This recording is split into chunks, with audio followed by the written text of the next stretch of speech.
Bonsoir tout le monde. Bonsoir, madame. Bonsoir. Vous me recevez? Est-ce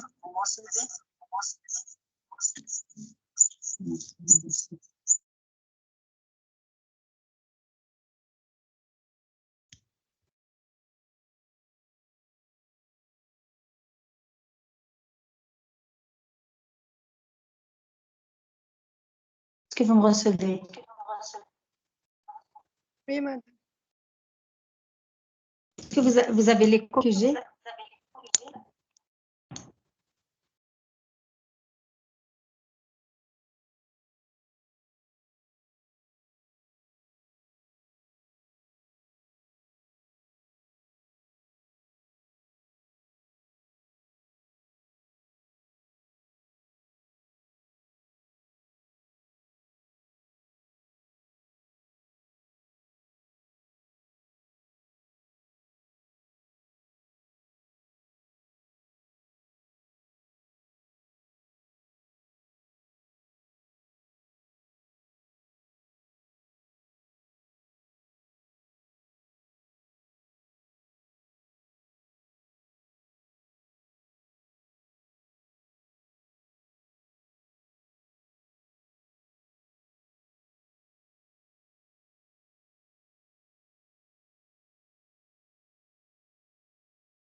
Est-ce que vous avez mon écran?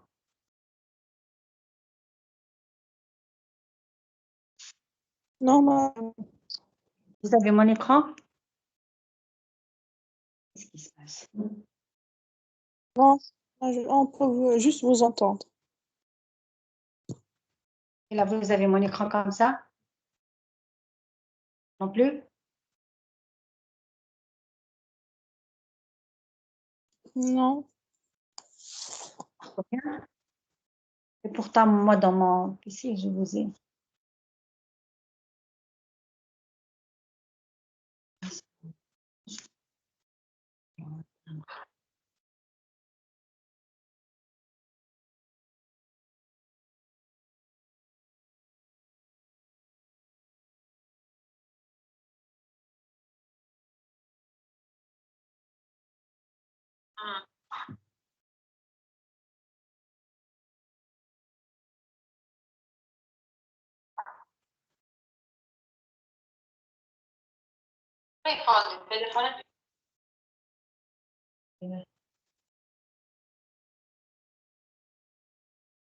Et là, ça va?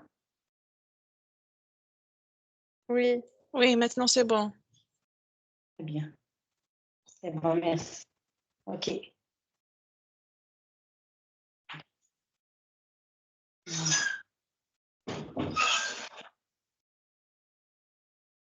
Donc, je vais commencer le cours. Ya bismillah. Vous aurez dû m'appeler pour m'informer que vous n'avez pas fait cours d'immunologie. Je viens de lire l'email qui m'a été envoyé à ma boîte mail. Je ne l'ai pas consulté. Pour moi, j'ai conférence à 19 h.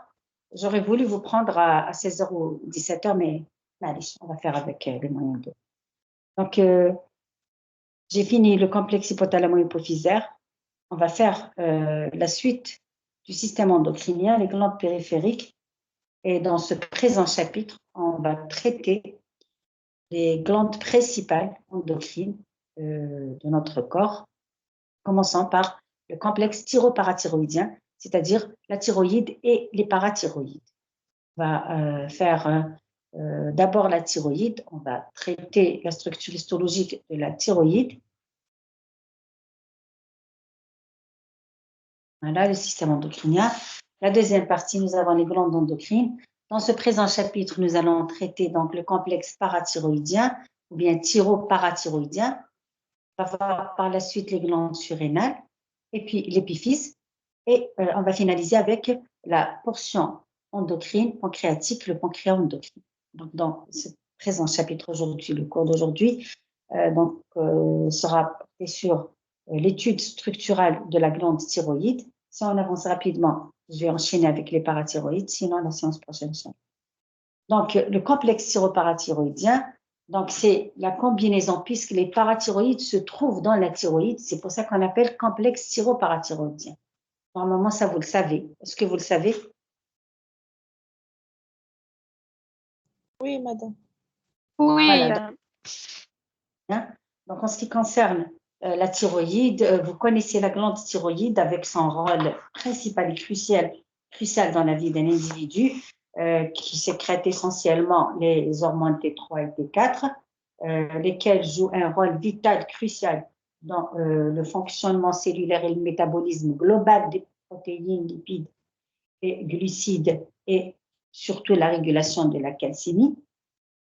Et également bien beaucoup d'autres rôles tels que la régulation de la température, donc régulation thermique, la croissance, le développement, la maturation de notre système nerveux central, etc., etc.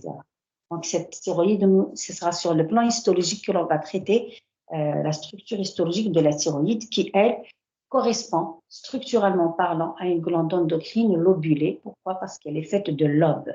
Donc, elle est subdivisée en deux lobes principaux, les deux lobes gauche et droit, qui sont reliés par l'isthme et lesquels peuvent également, cette thyroïde peut être pourvue d'un troisième lobe, mais qui n'est pas obligatoire. D'ailleurs, il est considéré comme étant un lobe inconstant. C'est ce qu'on appelle la pyramide de l'alouette, qui peut exister du côté antérieur de la trachée. Donc, on peut la voir comme on peut ne pas la voir. C'est un lobe inconstant. Donc, la thyroïde, elle est, puisque c'est une glande endocrine, systématiquement très richement vascularisée et innervée. Et en général, quand il s'agit d'une sécrétion d'hormones, les vaisseaux sanguins qui entourent la glande endocrine et les portions, c'est-à-dire sécrétrices d'hormones tout autour, ces vaisseaux sont pénétrés en général. Donc, voici globalement la présentation, l'organisation structurale de la thyroïde. Regardez in vivo une thyroïde avec les deux lobes droit et gauche reliés par l'is. Et là, c'est une configuration schématique et c'est une microphotographie. On veut dire des unités morphofonctionnelles de la thyroïde qu'on appelle les vésicules thyroïdiennes ou bien les follicules thyroïdiens qui ont une particularité, c'est que les hormones, d'ailleurs c'est la seule glande de notre corps qui a cette particularité, glande endocrine, bien sûr, de notre corps qui a cette particularité, c'est qu'elle sécrète des hormones dans une unité morphofonctionnelle qui sert aussi de stockage pour ces hormones. Donc, dans cette glande, il y a stockage des hormones T3 et T4 et qui sont libérées en fonction des besoins de notre corps. Elle peut stocker jusqu'à quelques semaines une quantité suffisante de thyroglobuline. Donc là, c'est une particularité aux vésicules thyroïdiens, aux follicules thyroïdiens qui peuvent emmagasiner, stocker ces hormones à l'intérieur de l'espace thyroïdien qu'on appelle la colloïde, cette substance colloïdale visqueuse qui se trouve à l'intérieur de la lumière ou bien l'espace thyroïdien. On va voir tout ça en détail. Donc là, on va d'abord commencer par l'origine, un petit aperçu embryonnaire sur le développement de la thyroïde.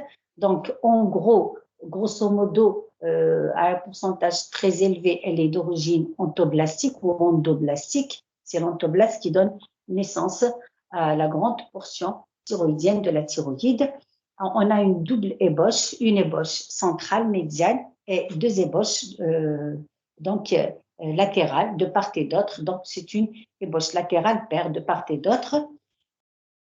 Aux environs de la 3e semaine du développement embryonnaire, on a l'apparition de l'ébauche de la thyroïde sous forme d'un bourgeon, d'un diverticule ou bien bourgeon ou tubercule qu'on appelle d'ailleurs le tubercule thyroïdien qui apparaît à la 3e semaine du développement.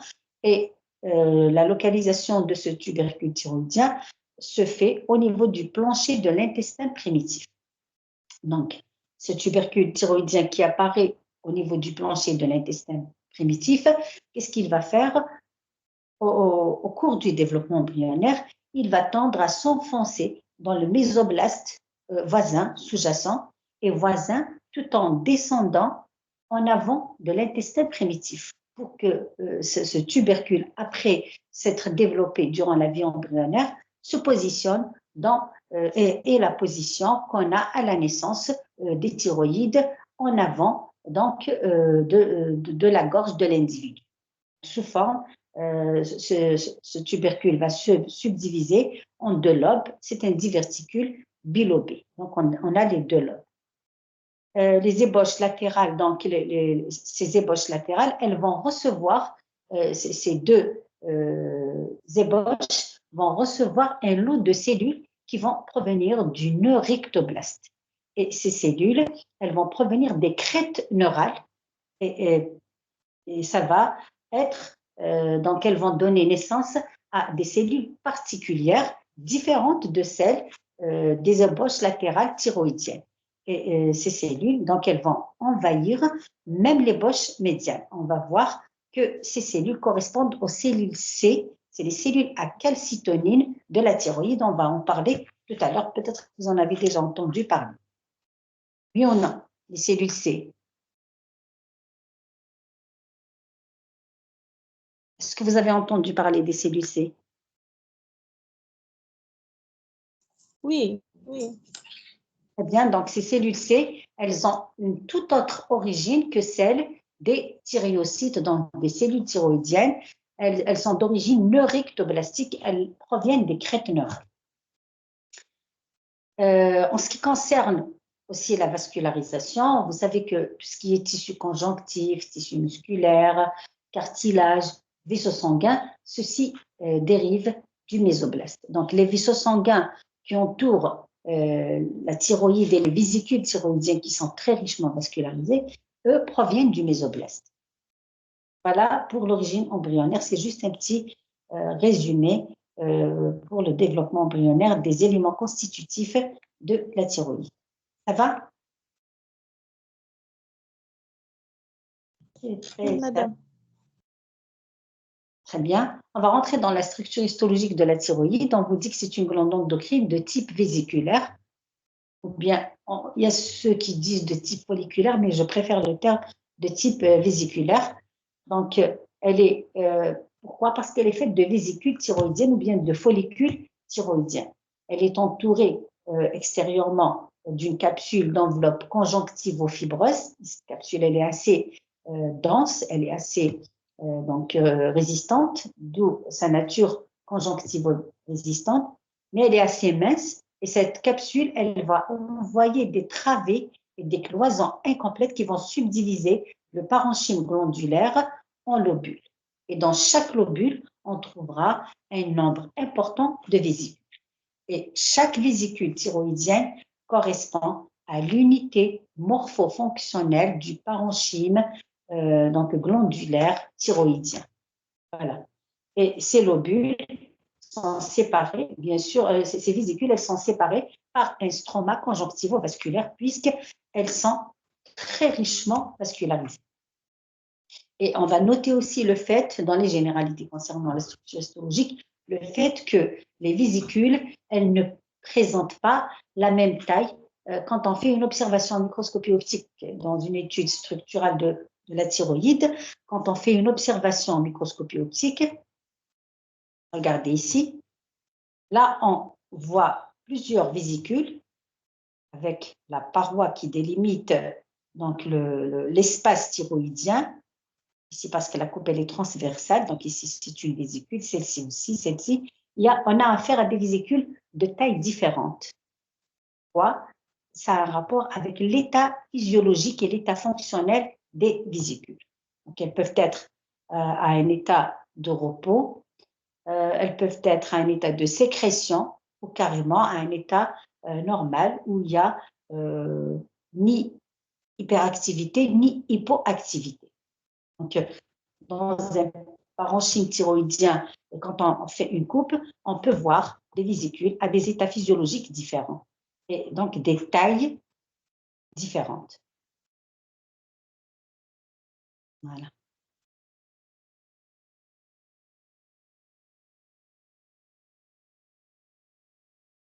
C'est bon? Regardez ici comment se présente la thyroïde. Voici les vésicules thyroïdiennes de chaque lobe. Et chaque vésicule, au fait, c'est une petite boule, si vous voulez, qui peut ressembler aussi à un hexagone. À l'intérieur, il y a l'espace vésiculaire tout autour, délimité par ce qu'on appelle la paroi vésiculaire ou bien thyroïdienne, folliculaire. Cette paroi, elle est faite de cellules épithéliales, de cellules, les thyroïdocytes ou bien les cellules vésiculaires ou les cellules thyroïdiennes. Voilà. C'est bon? Dans chaque lobe, Oui, madame. Étude de vésicules. Très bien.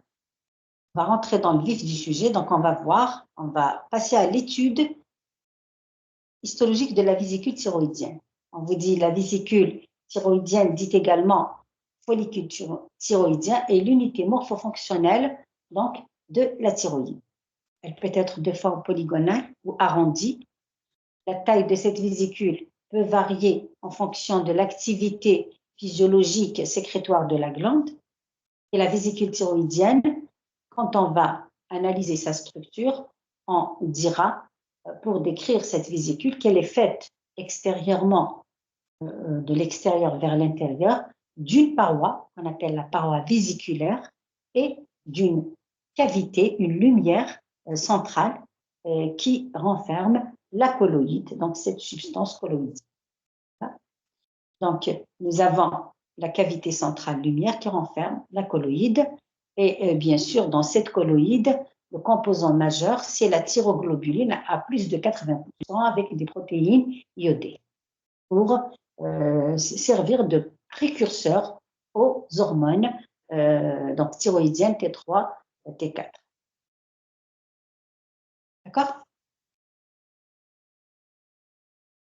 On vous dit que cette substance, elle peut présenter, très bien, on vous dit que cette substance peut présenter des vacuoles de résorption.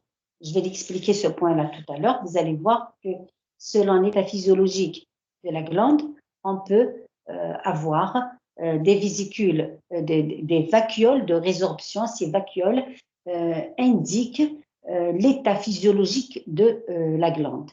Quand il y a beaucoup de quand il y a beaucoup de vacuoles de résorption, ça veut dire que la vésicule est hyperactive, c'est-à-dire qu'elle libère beaucoup d'hormones. Quand elle est très pleine, il y a très peu ou presque absence de vacuoles de résorption, ça veut dire qu'elle est au repos, ainsi de suite. D'accord? Donc, c'est l'état physiologique qui détermine le nombre et la densité des vacuoles de résorption. On va voir ce point-là tout à l'heure.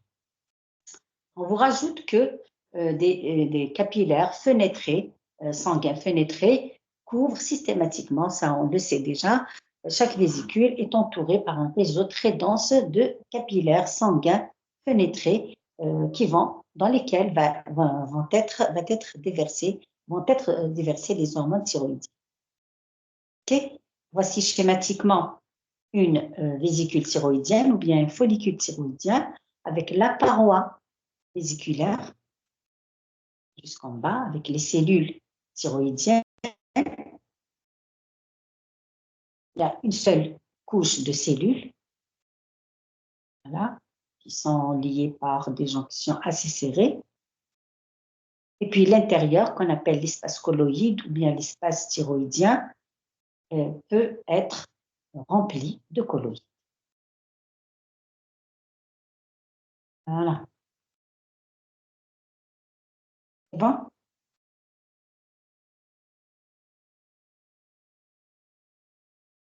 Voilà, ici, regardez, ici c'est au repos, il n'y a presque pas de vacuoles de résorption. Ici, ces vacuoles, c'est le fait qu'elles commencent à libérer. Quand elles commencent à libérer les hormones, on a l'impression qu'il y a des vacuoles de résorption, c'est-à-dire que la quantité diminue et ça crée comme des petites vacuoles, comme des petits trous qui indiquent qu'elle est en train de libérer son contenu, que la vésicule est en train de libérer son contenu qui est donc une substance gélatineuse de nature glycoprotéique qui est la colloïde. OK? Regardez ici les vacuoles de résorption. Elle est grosse cette vésicule, donc elle est presque au repos. Ici, elles sont, regardez ici, il y a des vacuoles de résorption. Par contre, dans certains, regardez ici aussi, commence à libérer, elle libère, il y a beaucoup de vacuoles, commence à avoir beaucoup de vacuoles. Ici, il y en a encore plus, donc elle est en phase sécrétoire, période de sécrétion, en phase elle est hyperactive. D'accord? Regardez, il y a beaucoup de vacuoles de résorption.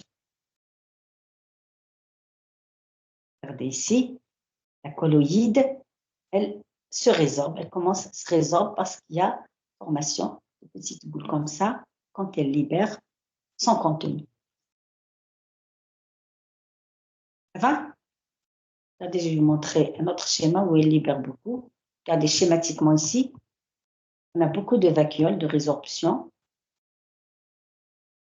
Et là, quand elle est au repos, il n'y a pas de vacuoles de résorption, très très peu. Et quand elle est à un état normal, il y a quelques vacuoles de résorption. La taille du follicule est normale. Ici, quand la taille du follicule est très volumineuse, elle est au repos, donc hypoactive. Quand la taille du follicule est petite, donc elle est hyperactive, elle libère sans contenu. On va voir d'autres caractéristiques structurelles morphologiques qui nous indiquent qu'on est soit en phase de sécrétion, soit en phase de repos ou bien à un état normal. D'accord? Je vais revenir à ce point-là tout de suite.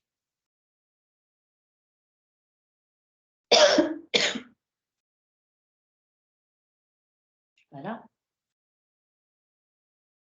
On dit que la thyroïde est constituée de structures sphériques, les follicules thyroïdiens, qui sont formés d'un épithélium simple entourant la colloïde.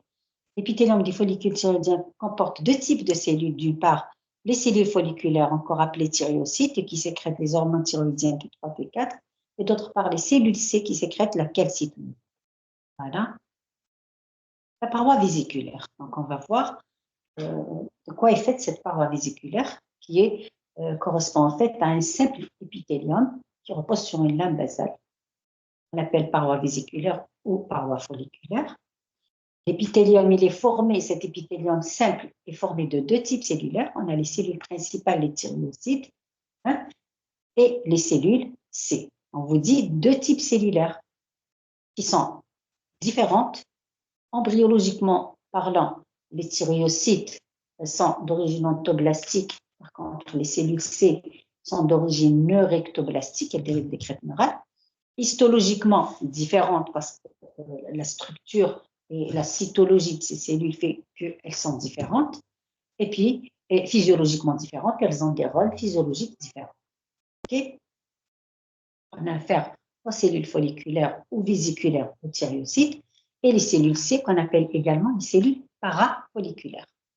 Soit elles font partie de la paroi vésiculaire, mais elles sont situées extérieurement à la paroi vésiculaire. Regardez ici, regardez la paroi vésiculaire ou bien folliculaire. J'ai fait une coupe transversale au niveau du vésicule d'un follicule thyroïdien. J'ai l'épithélium vésiculaire ou folliculaire à faire, celui-là, une seule couche de cellules vésiculaires, les thyréocytes, et j'ai quelques cellules parafolliculaires, c'est-à-dire à côté du follicule thyroïdien, mais pas du côté de la colloïde, de l'autre côté, du côté des vaisseaux sanguins. Celle-ci, on a quelques cellules parafolliculaires. Et ces cellules, elles peuvent faire partie de la paroi vésiculaire, tout comme elles peuvent être situées entre les vésicules. C'est-à-dire, entre cette vésicule et une autre vésicule à côté, il y aura des cellules parafolliculaires, cellules C. On va voir qu'elles ont des noms différents. Il y a les cellules de Weber et les cellules de Wolfler. C'est des cellules parafolliculaires qui sécrètent la calcitonine, qui ne font pas partie de la paroi vésiculaire, mais qui sont situées entre les vésicules thyroïdiennes. On va les voir tout à l'heure. Des cellules parafolliculaires, cellules C. Ici, elles sont à côté. Donc, celles-ci, en fait, elles font partie de l'épithélium vésiculaire. Mais il y en a d'autres qui sont situées entre les vésicules thyroïdiennes. On va les voir tout à l'heure. OK? Ça va? Je continue? Oui, madame. Oui, madame. Très bien. Donc, on va voir les caractéristiques cytologiques des thyréocytes brièvement. Donc, ce sont les cellules principales, ça vous le savez. On les a appelées dans le temps les cellules A. Ce sont des cellules polarisées parce qu'elles présentent deux pôles, elles sont bipolaires, donc elles sont riches en iode. Les thyréocytes présentent deux pôles, un pôle apical et un pôle basal. Le pôle apical, il est en contact avec la colloïde, donc la substance gélatineuse, et l'autre côté, le pôle basal, il est en contact avec les vaisseaux sanguins pénétrés, parce que c'est de ce côté-là que sont déversées les hormones. En ce qui concerne les cellules, ces cellules, leur forme, elles ont des formes qui sont variables en fonction de l'activité physiologique, fonctionnelle, en fonction de l'état physiologique sécrétoire des vésicules thyroïdiennes. Donc, elles peuvent être cubiques. En général, elles sont cubiques quand elles sont à un état normal. Elles peuvent être aplaties quand la vésicule est hyperactive, elles s'aplatissent, parce qu'elles libèrent contenu. Et puis, elles peuvent être prismatique et là, selon l'état physiologique, donc cubique ou prismatique ou aplati. Et ces cellules sont unies par des complexes jonctionnels assez solides. Le cytoplasme comporte un noyau volumineux, puisque c'est des cellules qui présentent une activité métabolique très intense. Donc, elles présentent tout l'arsenal intracytoplasmique nécessaire au métabolisme des protéines, etc., des lipides, et à une activité sécrétoire intense. Elles comportent des mitochondries, du réticulum endoplasmique, etc. Quand on les observe en microscopie électronique, on retrouve au niveau du pôle apical des microvillosités. On trouve aussi des vacuoles apicales qui comportent des gouttelettes colloïdes. Bien sûr, c'est comme la synthèse des protéines, c'est la synthèse de ces hormones thyroïdiennes. On retrouve aussi un arsenal enzymatique important, des lysosomes, des phagosomes, etc. On vous rajoute que les thyroïocytes, je ne vous apprends rien, de toute façon, je pense que vous l'avez fait en biochimie et peut-être même en physiologie. On a l'hormone, donc la T3-triiodothyronine et la T4 tétraiodothyronine qui est la thyroxine. On vous rajoute que la sécrétion de ces deux hormones est contrôlée par l'hormone adénohypophysaire, la TSH. Ça, vous le savez aussi normalement. Oui. Déjà, on l'a vu dans le contexte de la moelle hypophysaire. Et en biochimie. Voilà, même en histologie, on l'a vu dans l'hypophyse. Oui. Donc, la elle-même, qui est elle-même d'ailleurs sous la dépendance des noyaux hypothalamiques. Voilà en ce qui concerne les cellules principales des vésicules thyroïdiennes. Hein? Regardez schématiquement une représentation schématique du pôle apical avec les microvillosités, avec les gouttelettes graines de sécrétion de colloïdes. Hein? Exocytose, on a des phagosomes, on a tout un arsenal enzymatique, réticulum endoplasmique, appareil de Golgi, noyau volumineux, des mitochondries, et le nécessaire pour la synthèse des hormones. Voilà. Et le côté basal qui est en contact avec les capillaires fenêtrés.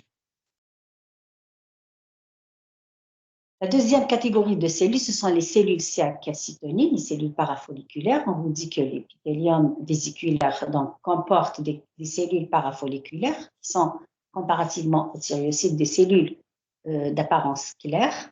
Elles comportent des vacuoles claires qui renferment, bien sûr, la thyrocalcitonine ou bien la calcitonine. Elles n'ont pas de contact direct avec la lumière vésiculaire. Elles sont situées entre la membrane basale et les thyroïocytes, je vais les montrer tout à l'heure. Et elles élaborent cette hormone hypocalcignante qui est la thyrocalcitonine ou la calcitonine, qui intervient dans le métabolisme phosphocalcique. On ne va pas rentrer dans les détails physiologiques. OK?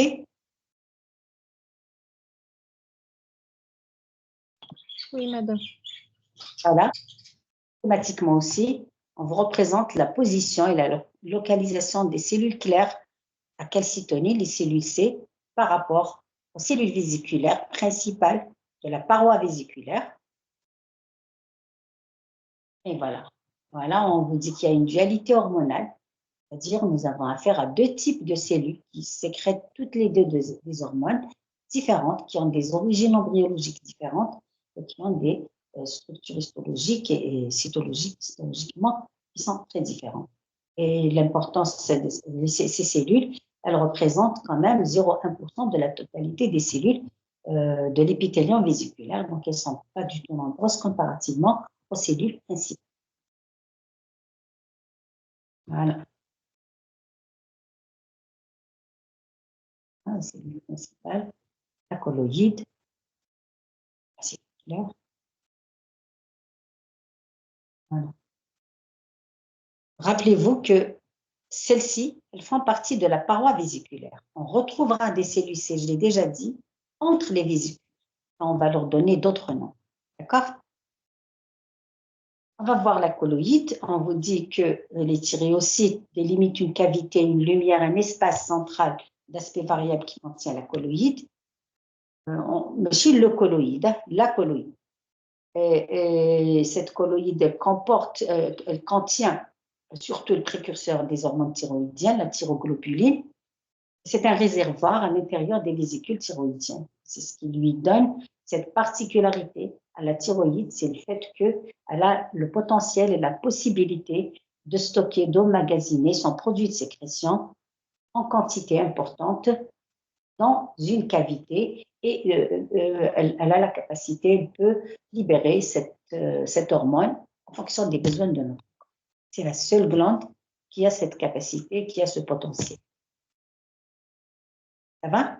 Donc, elle comporte plus de 80% de thyroglobuline avec des protéines iodées et non iodées. Ça va?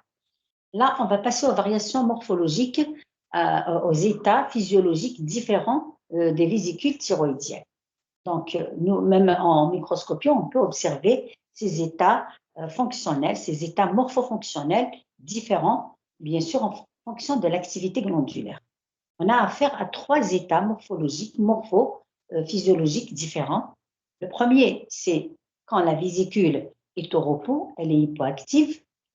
On a affaire à une vésicule très volumineuse parce qu'il y a beaucoup de colloïdes et cette colloïde n'est pas libérée.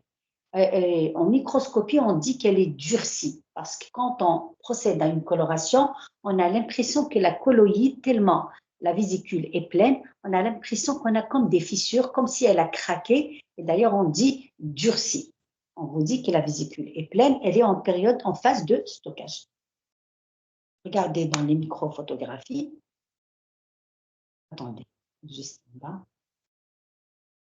Voilà, regardez déjà schématiquement.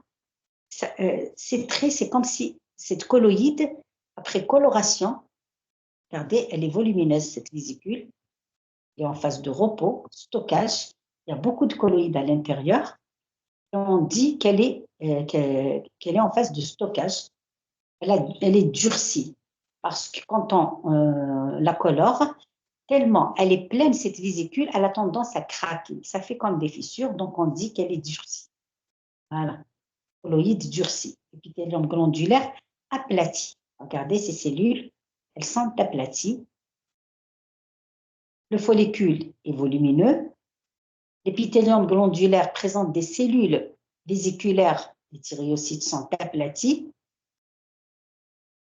Bon, leurs noyaux sont hyper chromatiques, c'est-à-dire qu'ils sont très colorables, avec la colloïde qui est durcie. Voilà. Très abondante, pleine, vésicule pleine, stockage. Ça va? Je continue. Vésicule hyperactive. Donc, c'est le contraire. Ici, on va passer à une phase de sécrétion. Activité extrême. Donc, phase de sécrétion, la vésicule, elle libère son contenu, donc elle devient petite taille. La colloïde, évidemment, puisqu'elle va libérer son contenu, elle va être réduite. Et du coup, on va avoir des vacuoles de résorption qui sont très nombreuses, très abondantes. Okay? Et en ce qui concerne les cellules thyroïdiennes, elles vont avoir une forme cylindrique allongée.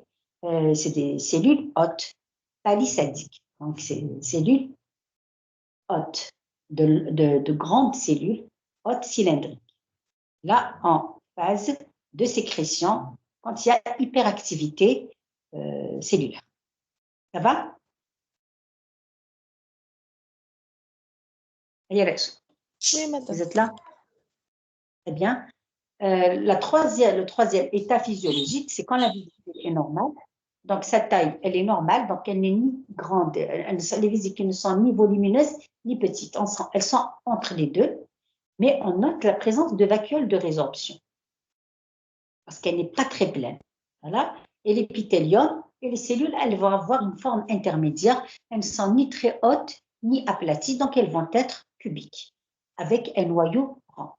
Voilà les 3 états physiologiques en fonction de leur activité glandulaire des vésicules thyroïdiennes, des aspects morphologiques des vésicules thyroïdiennes. Ça va? Regardez ici. Follicule normal. On a quelques vacuoles de résorption. La vésicule, elle n'est ni petite ni très très grande. Et les cellules sont cubiques avec des noyaux centraux. Voilà. follicule hyperactif, donc elle libère la colloïde, son contenu. Il y a beaucoup de vacuoles de résorption avec la quantité de colloïdes réduite et une taille réduite pour la vésicule thyroïdienne avec des cellules palissadiques hautes cylindriques. Ça va? Ça va? Normalement, c'est très clair. Regardez ici, Oui, madame. les biologiques en micro, très bien, en microphotographie, pardon. Regardez ici, c'est un follicule. Regardez ici. Colloïde durcie, c'est comme si elle va craquer. Là, elle est en magazine, stock colloïde, donc elle est en phase de repos. Regardez l'épithélium, il apparaît aplati. Les cellules sont aplaties. Également ici. Et de ce côté-là, on a affaire à des cellules qui sont en hyperactivité. Elles sont petites, pas des cellules, je vais dire des follicules thyroïdiens, bien des vésicules thyroïdiennes qui sont assez petites. Donc là, regardez ici, il y a de grosses vacuoles de résorption. Donc elles libèrent son contenu. Voilà. Là, c'est entre les deux, celle-ci. C'est un état normal. Ici aussi, il y a beaucoup de vacuoles de résorption. Follicule hyperactif. Voilà.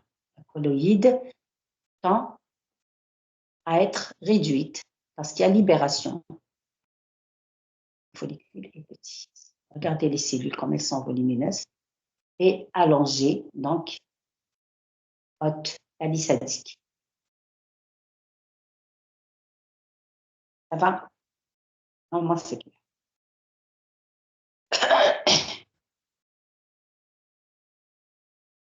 Regardez ici les cellules à calcitonie. Cellule C. On en trouve aussi entre les vésicules. On va voir ici, ce sont les cellules de Weber. Et Wolfler, c'est des îlots rassemblés. Quand elles sont rassemblées, elles ont un nom. Et voilà, ici, il y a un îlot de cellule C entre les vésicules. Et on les appelle les îlots de Wolfler. Quand elles sont isolées, mais dispersées entre les vésicules, on les appelle les cellules de Weber. On va le voir tout de suite sous forme de remarque. Regardez ici. Regardez. On a des follicules à des états physiologiques différents. Ici, follicules avec colloïdes durcis, également, ici il y a un état normal, il y a d'autres qui sont en hyperactivité.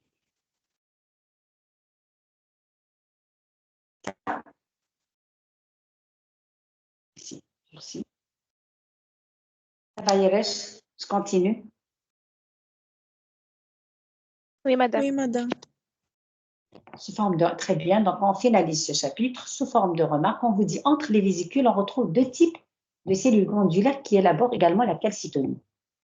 Et ce sont des cellules, c'est des cellules C, c'est des cellules parafolliculaires, mais on ne les appelle pas parafolliculaires parce que les parafolliculaires, ce sont celles qui font partie de la paroi vésiculaire. Donc on les appelle cellules C, et ces cellules C, quand elles sont entre les follicules, soit isolément ou bien groupées en îlots, on leur a donné deux noms. On a les cellules de Weber, quand les cellules C se retrouvent donc dispersées, isolées entre les follicules thyroïdiens. Et quand elles sont toujours isolées entre les follicules thyroïdiens, mais regroupées en amas sous forme de petits îlots interstitiels, on les appelle les cellules de Wolfler. C'est clair? Voilà, par exemple, ici, on a un amas de cellules, on les appelle aussi cellules parafolliculaires parce qu'elles sont situées à côté des follicules, mais elles ont leur nom, c'est les cellules de Wolfler. Ici, c'est un amas, un îlot de cellules parafolliculaires. Elles sécrètent aussi la calcitonine, mais elles ne font pas partie de la paroi vésiculaire. D'accord? Elles sont entre les vésicules thyroïdiens. Ça va? Oui, madame. Même là, attendez, dans ici aussi, par exemple, attendez, on a vu quand j'étais en train d'expliquer. Ici, par exemple, ce sont des cellules isolées, parafolliculaires isolées. Celle-là. Celle-là aussi, cellule à calcitonin, etc. Isolées. On les appellera cellules de Weber. Celles qui font partie de l'épithélium vésiculaire, elles sont incrustées dans la paroi vésiculaire. D'accord? Là, on va coiffer ce cours sur la thyroïde avec l'histophysiologie, j'en ai déjà parlé. Donc, la thyroïde, elle sécrète la T3 et la T4 qui circulent dans le sang.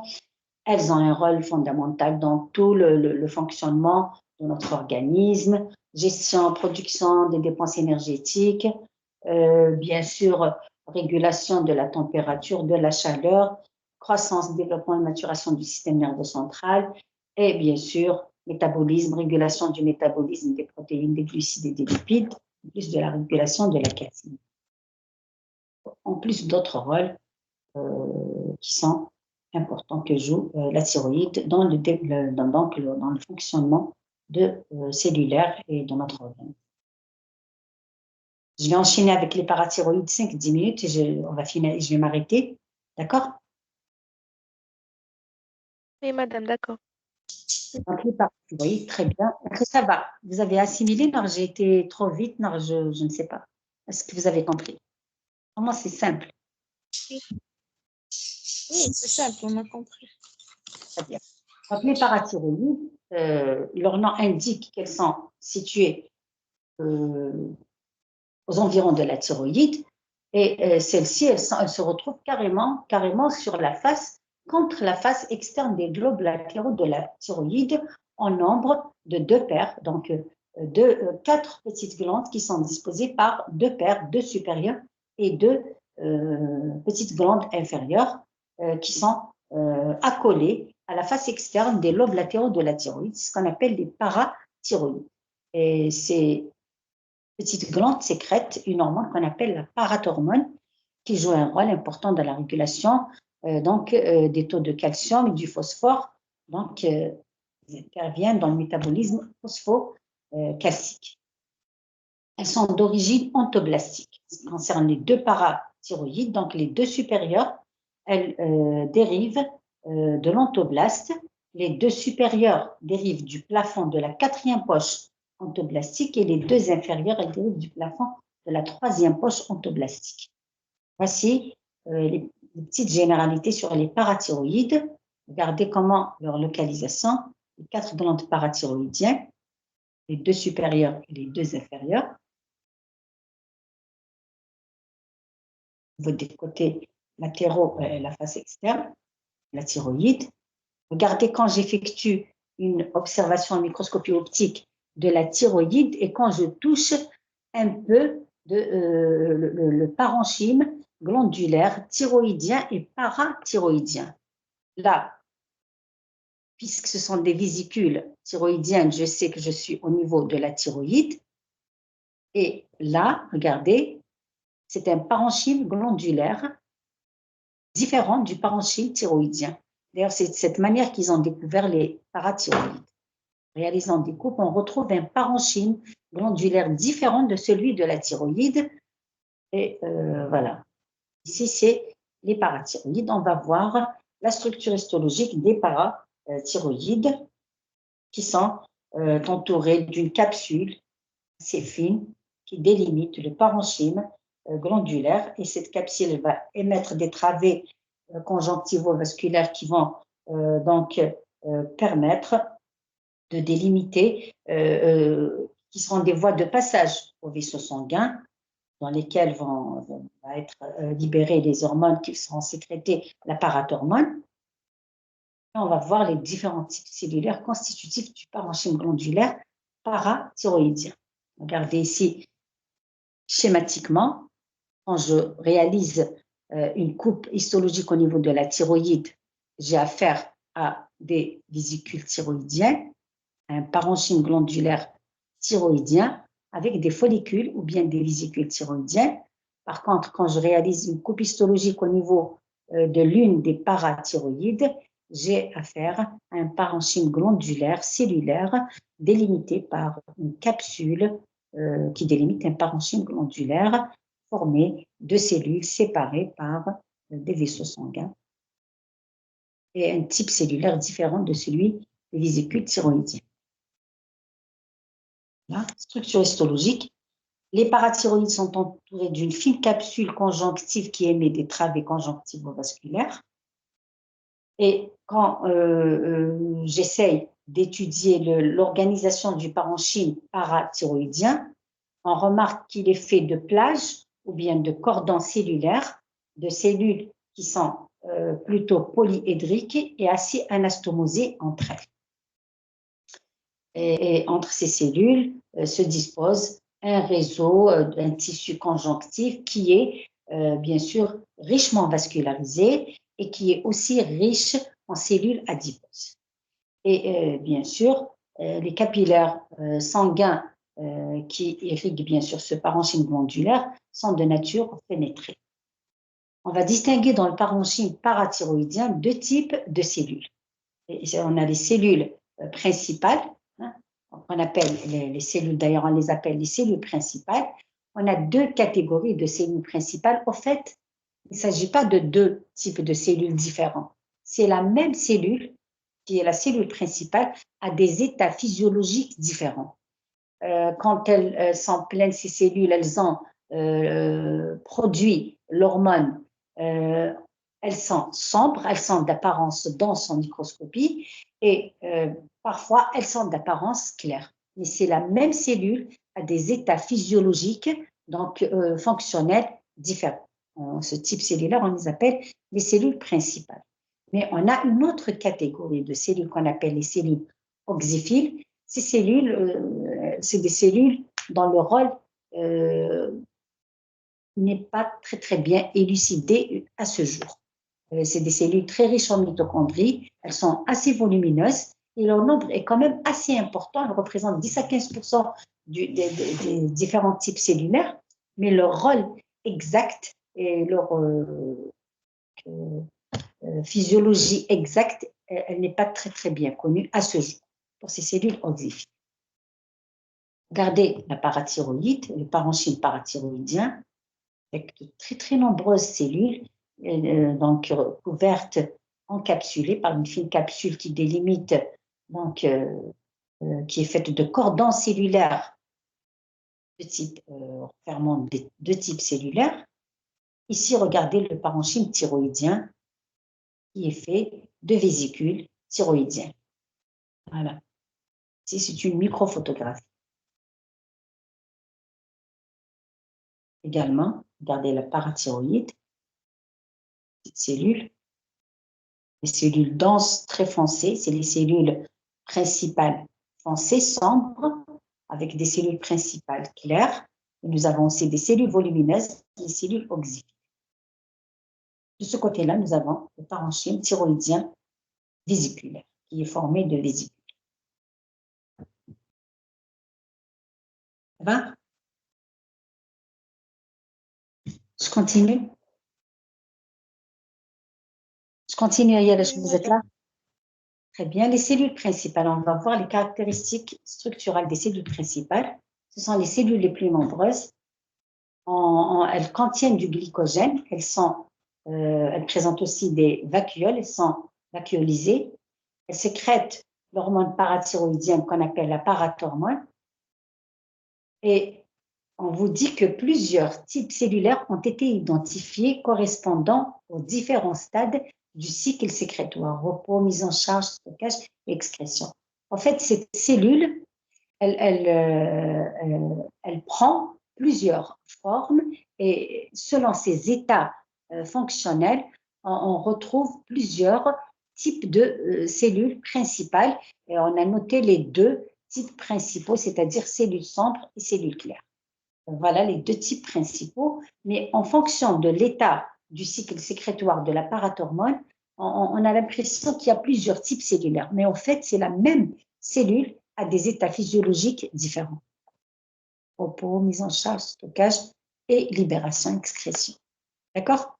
Et les deux états physiologiques les plus importants, on note les deux grands différents types de cellules principales, correspondent aux cellules sombres, cellules principales. Là, on a noté la présence de cellules principales sombres et des cellules principales claires.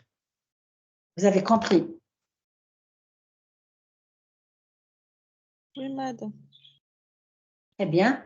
Donc, les cellules principales sombres, ce sont des cellules principales de petite taille.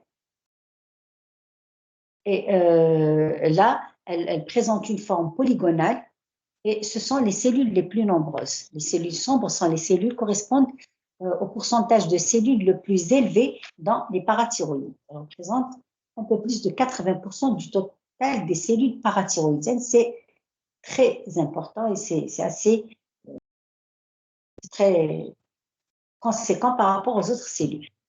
Dans leur cytoplasme, on note la présence de grains de sécrétion qui renferment bien sûr l'hormone qu'elle sécrète, la parathormone. Et quand elle libère cette parathormone, cette cellule, elle devient claire. Donc, on a affaire aux cellules principales claires. Mais ces cellules, dans cette catégorie de cellules principales claires, nous avons quand même, on peut avoir affaire à des cellules principales claires de formes différentes, de tailles différentes, variables.